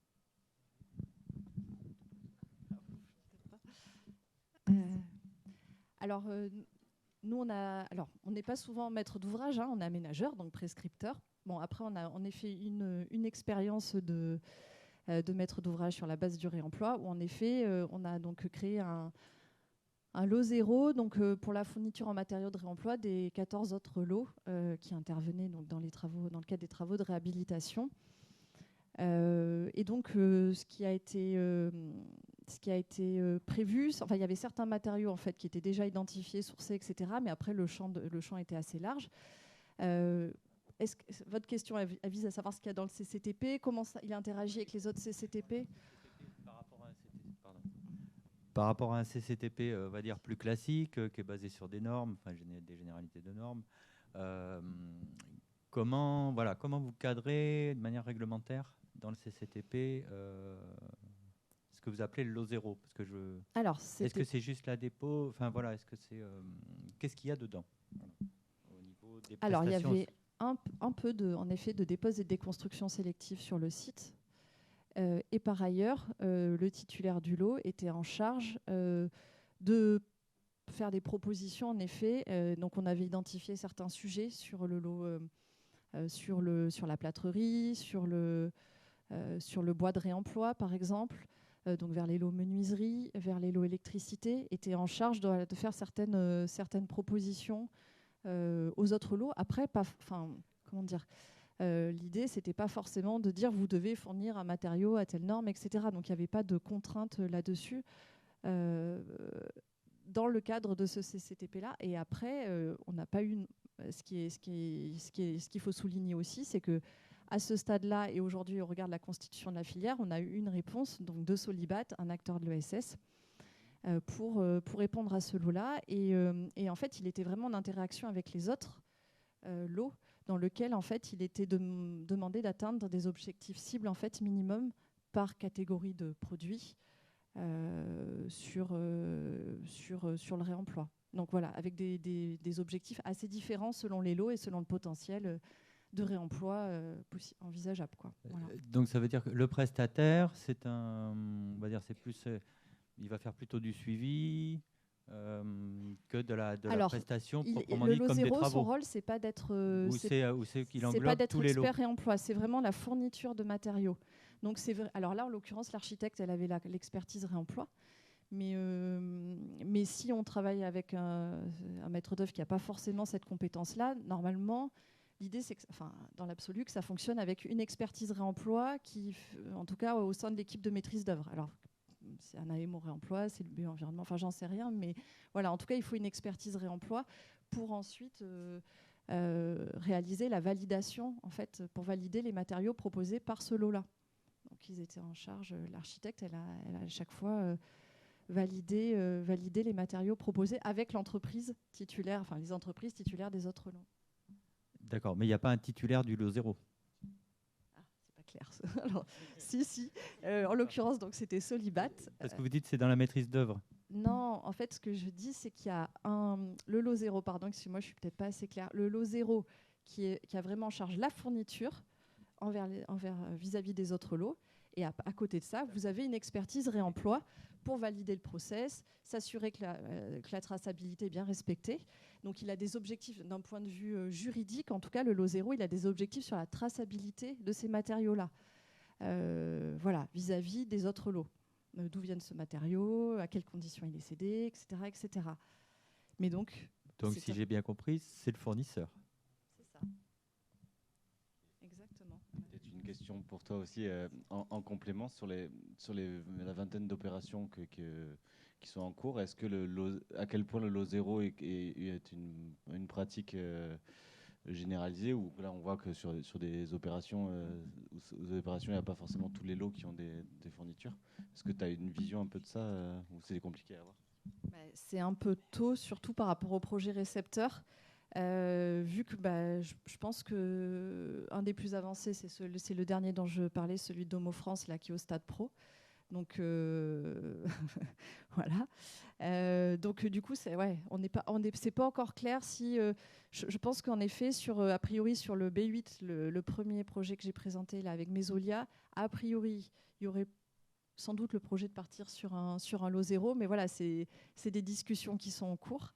Et donc, je ne peux pas vous faire ce retour de l'expérience d'un autre maître d'ouvrage. Après, peut-être qu'il y en a dans la salle qui peuvent témoigner sur le sujet, mais voilà. Merci. Est-ce qu'il y a d'autres questions? Plein de questions. C'est bon. La première est lancée, le reste arrive. Bonsoir à tous. Moi, j'avais une question. On a maintenant un paquet d'acteurs convaincus sur le réemploi et on en est arrivé à un moment où il faut réduire le coût, la différence de coût entre le matériau neuf qu'on pourrait utiliser et le matériau de réemploi qu'on veut mettre en œuvre. Et cette différence, vous en avez parlé, il y a le stockage, il y a la dépose soignée, il y a le transport parfois. Et à quel moment justement l'ordre ou tous les acteurs qui sont aussi un peu en lien avec l'État peuvent agir sur le côté législatif pour que tous ces matériaux de réemploi soient en franchise de TVA, y compris la pose, puisqu'on parle de matériaux sur lesquels on a déjà collecté de la TVA une première fois quand ils ont été mis en œuvre. Et est-ce qu'à un moment, vous avez déjà dans les cartons cette problématique ou cette question-là, quoi? Déjà, on me dit dans l'oreillette, c'est bien si vous pouvez vous présenter. J'ai oublié de demander ça tout à l'heure. Désolé. Pierre Séval, maître d'œuvre sur la région. Je réponds en tout cas pour l'ordre des architectes de Nouvelle-Aquitaine. Nous, clairement, c'est quelque chose qu'on porte auprès des élus, que ce soit sur le réemploi ou matériaux bio et géosourcés, c'est de faciliter de manière globale en fait, le cadre législatif et fiscal sur ces éléments-là. Et donc ça va même plus loin, notamment là, cette année particulièrement, l'idée c'est de pousser sur la réhabilitation, le travail sur l'existant, et vraiment de ouvrir largement le cadre législatif. Et en fait, on se rend compte au fur et à mesure que tout le cadre législatif fiscal du bâtiment est basé sur le neuf, et basé sur des matériaux plus industriels et non issus du réemploi, etc. Et donc l'enjeu, c'est vraiment d'accompagner et faire du lobbying en utilisant on ose le terme, entre guillemets, mais c'est auprès de tous les élus et les acteurs législatifs pour que ça évolue. Clairement, on voit aujourd'hui, c'est un peu d'actualité, mais les situations des SAUE aujourd'hui, qui en fait sont des structures qui sont liées à la taxe d'aménagement, qui sont liées principalement sur le neuf. Donc je digresse un peu là sur la réhabilitation, mais c'est lié, réemploi, réhabilitation, c'est très lié là-dessus. Et donc on voit, c'est vraiment des fonctionnements qui font que ça tire, en tout cas, ça évite d'aller de l'avant sur ces thématiques-là. Donc nous, on essaye de faire de lobbying là-dessus. Après, peut-être que, je ne sais pas s'il y a des réponses sur l'échelle plutôt des opérateurs, mais c'est plus compliqué, j'imagine.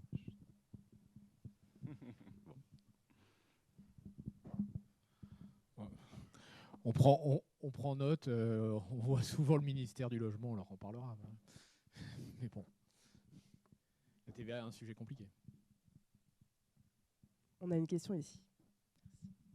Bonsoir, Héloïse Van Stenkist, architecte. Je voulais savoir ce que va devenir la plateforme Noé, qui, il me semble, avait été initiée par le PA Euratlantique, et si elle avait favorisé le stockage de matériaux de réemploi, ce qu'elle va devenir, et s'il y avait eu un bilan positif à la mise en place de cette plateforme. Merci. Alors, la plateforme Noé, aujourd'hui, déménage, puisqu'on a engagé le chantier de la Trémy-Benoge, qui va passer sous les voies ferrées. Donc voilà, c'était une occupation précaire. Et alors je ne suis pas au courant des dernières discussions, mais on devrait trouver un lieu pour les relocaliser, mais ce n'est pas encore sûr.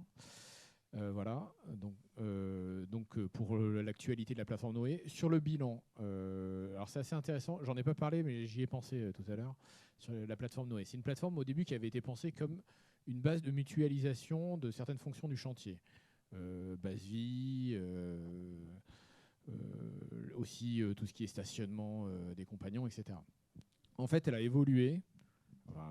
Le porteur l'a fait évoluer justement vers une base un peu plus logistique, économie circulaire, c'est-à-dire pas de voyage à vide, aussi quand même très bien placé dans l'agglomération, donc pour certains artisans, pas de nécessité de rentrer à l'atelier pour aller chercher certains matériaux, etc., de pouvoir les déposer rapidement en sortie de chantier en cœur d'agglomération. Donc effectivement, elle s'est transformée en une plateforme d'économie circulaire qui a géré quand même pas mal de matériaux.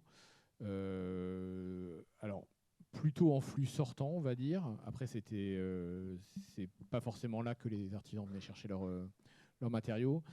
Là, comme j'ai pas révisé, je sais pas exactement ce que ça donne en termes de bilan quantitatif, mais oui, le modèle en fait s'était orienté vers l'économie circulaire.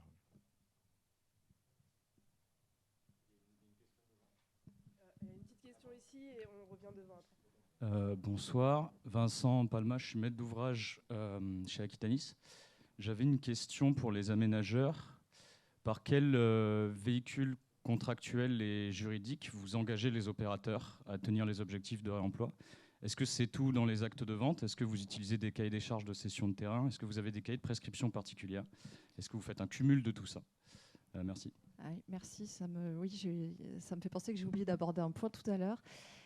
Oui, alors le premier véhicule, les premiers véhicules, c'est les règlements de consultation, la fiche de l'eau, en fait, dans lequel il y a vraiment des clauses et des prescriptions dont on a parlé tout à l'heure, relatives au réemploi. Et par ailleurs, on travaille donc dans le cadre des sessions de terrain à des grilles, des engagements, en fait, qui font l'objet de pénalités. Et donc, finalement, jusqu'à peu, ça faisait partie des prescriptions qui n'avaient pas nécessairement été, comme celles relatives à la qualité des logements ou d'autres prescriptions environnementales. On n'avait pas tout à fait franchi le pas qu'elle puisse faire l'objet de pénalités. Et voilà, c'est un pas qui est franchi aujourd'hui. Donc ça fait aussi partie, en effet, des moyens de donner une assise juridique et un peu plus contraignante peut-être à cette prescription-là. Voilà.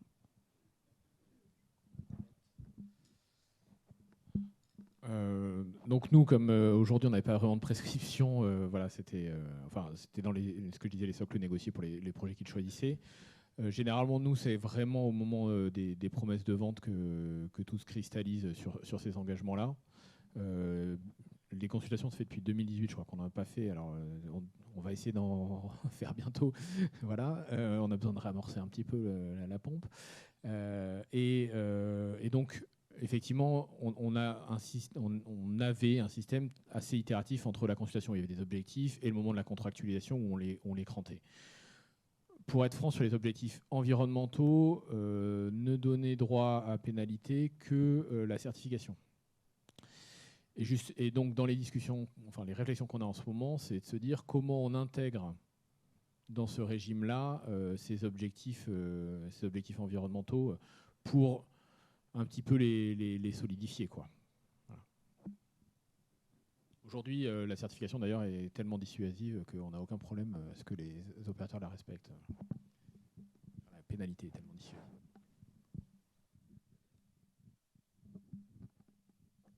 D'où vient un point à qui sait attendre. Stéphane Jauré, je parle pour la FFB, mais je suis entrepreneur moi-même, donc assez concerné dans le second œuvre par le sujet du réemploi. Sans remettre en cause l'enjeu environnemental, bien sûr, je voudrais revenir sur le sujet qui a été évoqué tout à l'heure de l'économie. Je pense qu'il est illusoire qu'un bâtiment soit demain construit à 100% avec des matériaux issus de la récupération et du réemploi. Ça me paraît assez peu probable. Donc ce sera toujours une quotité qui rentrera dans le cadre d'une construction avec des matériaux neufs, compte tenu de ce qu'on vit depuis déjà 2-3 ans sur l'augmentation significative des matériaux et du coût de la construction. Ne craignez-vous pas que ça soit un frein supplémentaire qui vienne se surajouter au coût déjà important pour les promoteurs, pour les constructeurs, pour les bailleurs? Et si c'est ce cas-là, comment envisagez-vous d'amortir ce coût supplémentaire pour des accédants, voilà. Alors, il y a des maîtres d'ouvrage qui sont vertueux pour vous accompagner sur ces projets. Là, j'entends Domo France qui accompagne sur, je présume, des coûts importants sur la modélisation que vous avez montré tout à l'heure avec Canopia et le projet Domo France. On voit que l'enchaînement des choses va être extrêmement coûteux, je pense, entre la déconstruction sélective, le stockage, la caractérisation, le réacheminement. Voilà, donc comment voyez-vous cette situation ?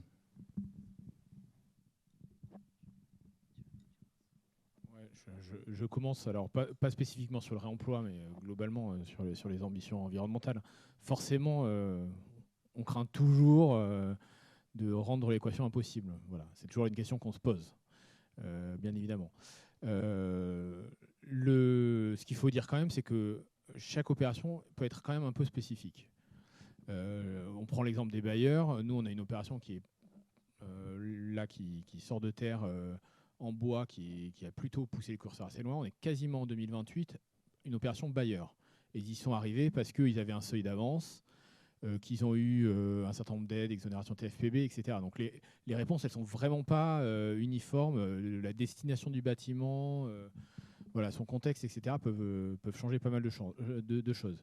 Alors ce qu'on avait fait, mais ça n'a pas vraiment eu un impact, on avait eu à l'époque, quand on avait fait un appel à projet bois, on avait une charge foncière légèrement minorée sur le bois. Bon, franchement, je pense que ça n'a pas changé l'équation de manière fondamentale, mais bon, c'était un petit coup de pouce sur le sujet.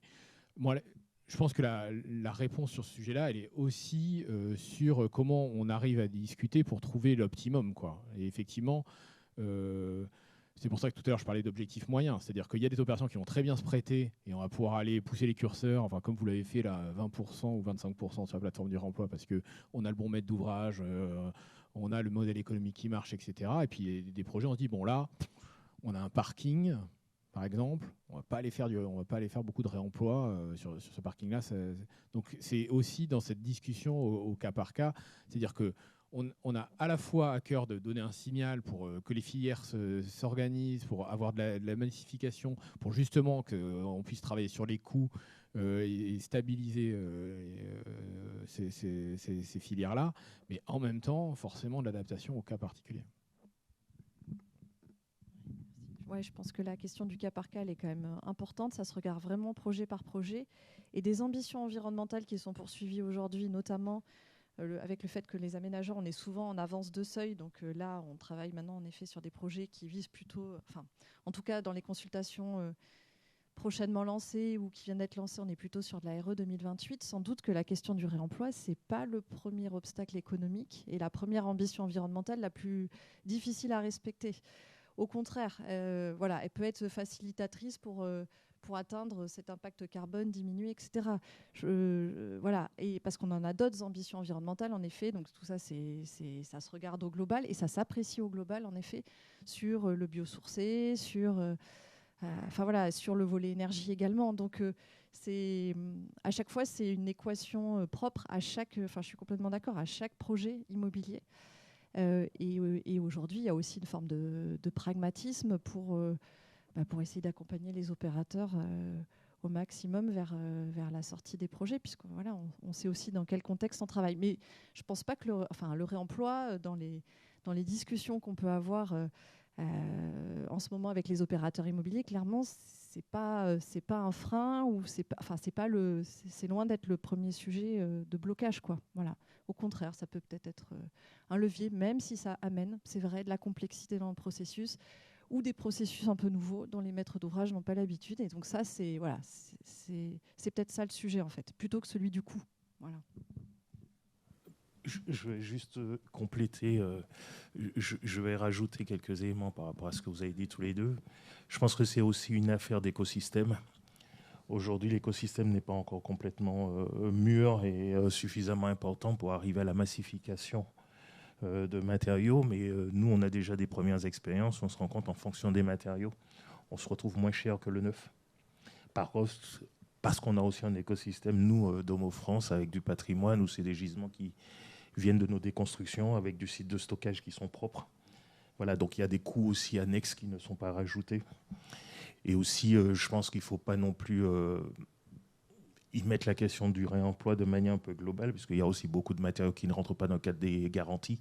Donc, il n'y amène pas nécessairement aussi des coûts supplémentaires de caractérisation. Voilà, donc je pense aussi la question, une fois qu'on aura un écosystème avec aussi des acteurs qui seront locaux et qui massifieront les équipements, on aura aussi des prix qui seront moindres. Mais il ne faut pas oublier que sur d'autres matériaux, du fait de la guerre en Ukraine et puis aussi du Covid, certains matériaux ont pris aussi des coûts assez importants comme l'aluminium et autres. Et on peut travailler sur les questions du réemploi sur ces sujets à des coûts un peu moindres. Pardon, Fred André, directeur des projets réhabilitation Domo France et le référent économie circulaire. Bonsoir, Maxime Derrien, directeur du GPV Rive Droite. Je voulais compléter ce que disait Fred André en disant que vous avez devant vous des aménageurs qui ont des équipes d'AMO économie circulaire qui sont là pour accompagner les équipes de maîtrise d'œuvre. Et c'est un vrai dialogue dans cette stratégie de recherche de l'atteinte des objectifs entre la vision stratégique de l'ensemble des flux de matériaux par rapport à la propriété en tant qu'aménageur et de l'interconnaissance des autres opérations à l'échelle métropolitaine pour vous accompagner dans votre équipe de maîtrise d'œuvre sur cette compétence économie circulaire pour dire ce sujet-là, on sent qu'on l'a déjà vu sur une autre opération, ça marche.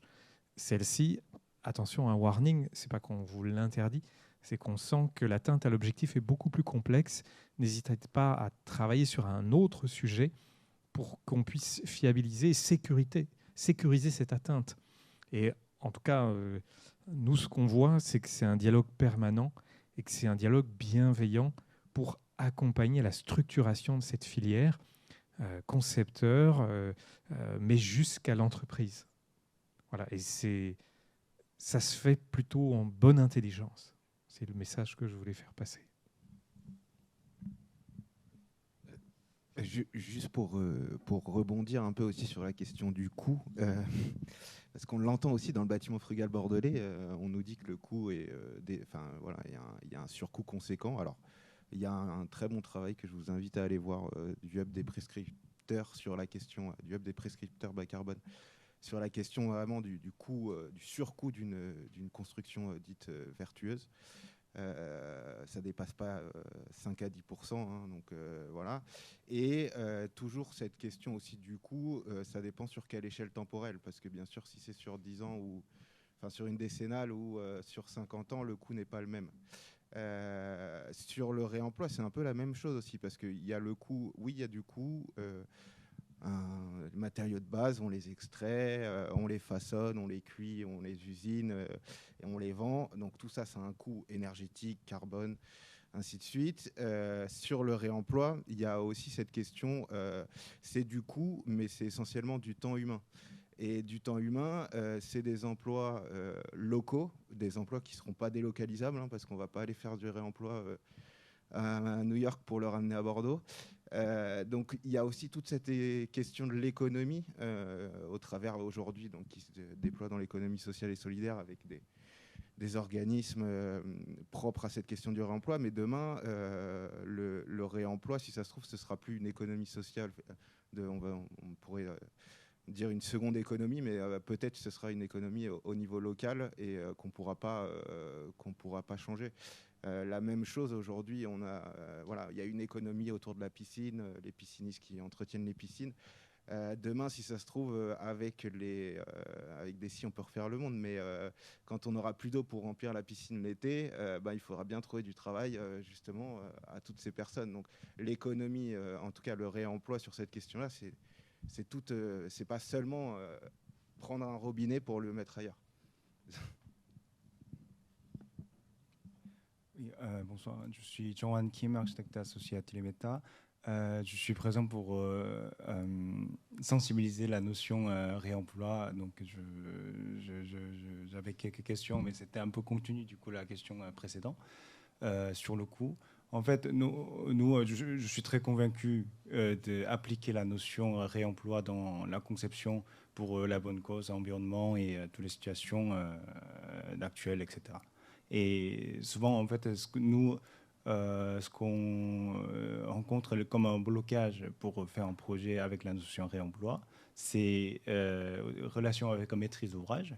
La réalité sur le marché public, si le marché n'est pas cadré avec la notion réemploi, en fait, la situation, c'est que nous, les maîtrises d'œuvre et mandataires, on doit convaincre le maîtrise d'ouvrage, sinon c'est très compliqué de l'adapter. Et ce premier blocage qu'on rencontre, c'est sur la question de coût. Donc, comme le premier diapo est très bien présenté, dans la logique, en fait, ça rajoute plusieurs processus de réemploi. Par exemple, en comparant avec une nouvelle construction, c'est la fabrication de nouveaux matériaux et déplacement et pose, c'est fini. Par contre, réemploi, bien évidemment, il y a plusieurs processus qui compliquent. Donc, ma question, je pense qu'il y a un côté à optimiser, c'est-à-dire si on démocratisait la notion réemploi dans la société, ça va peut-être un peu baisser globalement. Je ne sais pas quelle partie exactement qui est le plus coûteux en fait dans le réemploi. Mais est-ce que vous, dans vos expériences, vous mettez objectifs financiers et économiques qui est accompagné en fait avec la notion réemploi dans votre projet? Sur ce qui coûte le plus cher a priori dans le réemploi, c'est le reconditionnement. Ça représente 40%. Alors, tout ça, c'est des moyennes, hein. C'est l'étude de l'IPFEP dont je parlais tout à l'heure. Ça représente 40% du coût du matériau réemployé, qui en moyenne est équivalent à un matériau neuf. Alors après, si on parle de neuf bas de gamme, oui, le réemploi, ça peut être plus cher à hauteur. Alors c'est toujours les chiffres donnés par cette étude, à hauteur de 14% à peu près. Si c'est du moyen de gamme, ça dépend des cas, mais globalement, en moyenne, c'est équivalent. Et si on parle de neuf haut de gamme, là, le réemploi est bien sûr plus avantageux.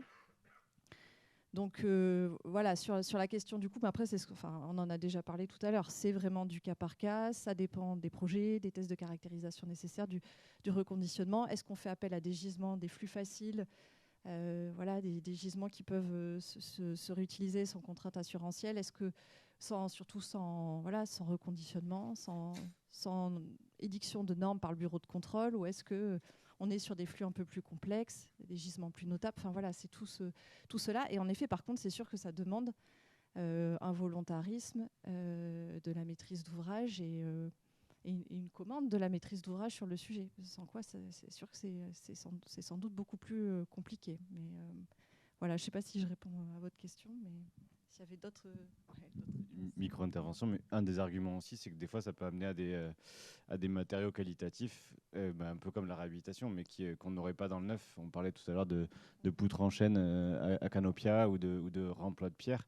Et on voit vraiment des opérations qui apportent quelque chose en plus qu'on ne saurait vraiment pas faire en neuf. Et je pense que ça fait partie des arguments aussi qui peuvent avoir l'oreille de la maîtrise d'ouvrage.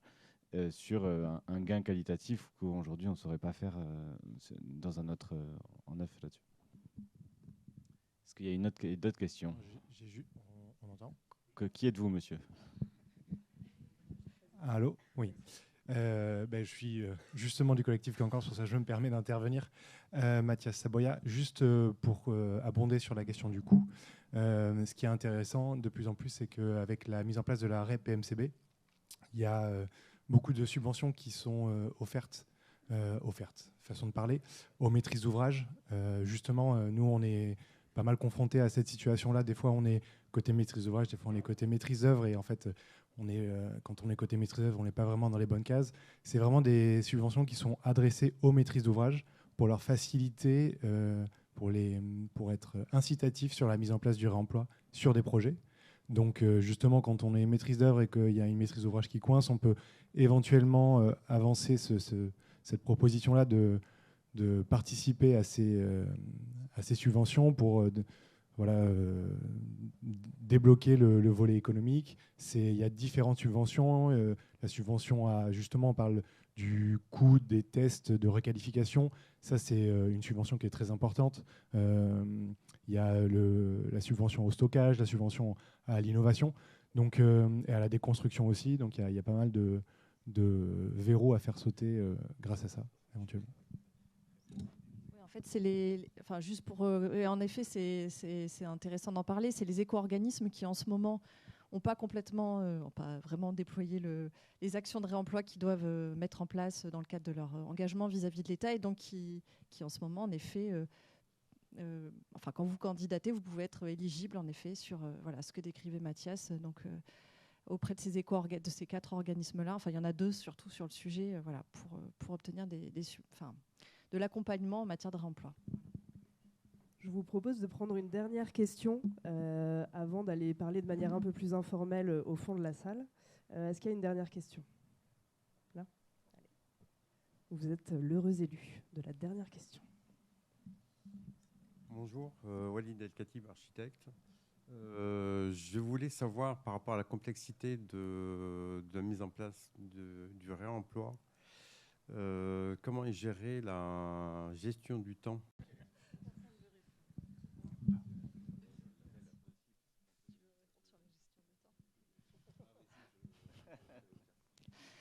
Alors, sur la gestion du temps, en fait, je pense que ça repose beaucoup sur la question aussi de l'anticipation, c'est-à-dire que c'est ce qu'on essaie de faire en tout cas en accompagnant les projets immobiliers le plus tôt possible sur la question du réemploi, à partir du moment où ces sujets sont abordés assez tôt dans la phase de conception.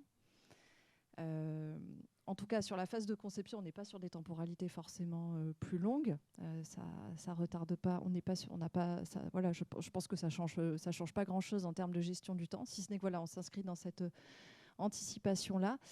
Et après, pour ce qui est de alors pour ce qui est de la phase chantier, etc., nous, on a une expérience en tant que maître d'ouvrage, donc je ne sais pas si elle peut être conséquente ou pas, mais en effet, on a pris la décision parfois en tant que maître d'ouvrage sur le chantier de la base du réemploi, mais je pense que ce n'est pas vraiment réplicable comme expérience. De retarder parfois un lot ou deux, mais enfin, de manière peu conséquente, mais en effet pour avoir le bon matériau, etc. Donc parfois, en effet, il y a une question de gestion de la temporalité un peu plus longue, en lien avec la question de la fourniture des matériaux, mais je pense que c'est pas, enfin, sur les projets immobiliers sur lesquels qui se travaillent aujourd'hui sur nos projets, je pense que ce sera pas le mode de faire qui sera retenu, c'est-à-dire que, enfin bon, je peux laisser peut-être des maîtres d'ouvrage en parler, mais on sera sur un choix de gestion du temps, en tout cas qui sera le plus optimal et le plus rationnel possible, je pense, de ce point de vue-là, malgré tout. Mais c'est un peu tôt peut-être pour répondre. C'est un très bon teasing pour la prochaine table ronde qui sera sur les maîtrises d'ouvrage et qui justement, les 3 maîtrises d'ouvrage présentes pour nous répondre à ce moment-là. Je vais faire juste une petite annonce des événements de l'écosystème du 308. Donc il y a 3 formations sur le réemploi qui arrivent par MAGE du centre de formation. Donc 19 mars, le 24 juin sur Bordeaux et 15 septembre en distanciel. Vous pouvez évidemment tout retrouver sur leur site. Du coup, MAGE, ils sont juste derrière ici. Et la maison de l'architecture du 308 fait un atelier de restitution frugalité, nouveau processus, donc le 13 février prochain, toute l'après-midi. Donc bienvenue ici au 308 sur ces événements. Et du coup, l'idée, c'est aussi de vous annoncer pour conclure cette table ronde, les 3 prochaines tables rondes qui auront lieu ici au 308. Donc à chaque fois, on aura la captation, donc de la rediffusion aussi. Donc la prochaine, c'est le 27 mars, donc avec la question de 3 maîtrises d'ouvrage qui pourront témoigner, donc 2 bailleurs et un privé qui seront là. Donc Fred André pour Domo France, Aquitanis sera présent aussi et Copébat pour son expérience plus de maîtrise d'ouvrage plus privée. Ensuite, en avril, le 17 avril, on aura du coup Philippe Klein, qui sera directeur adjoint, spécialiste du réemploi de la MAF, qui sera présent, avec Alp Control, oui, Michel Klein, pardon, merci Thalia. avec Alp Control qui sera présent, et Urban Law en cabinet juridique spécialisé. Et enfin, le 12 juin, ce sera sur les plateformes physiques et numériques, donc où se fournir exactement les matières. Nous vous remercions globalement. Merci beaucoup d'être présent. Et du coup, on vous invite à continuer la soirée. Merci à toutes et à tous. Et maintenant, c'est l'heure du pot.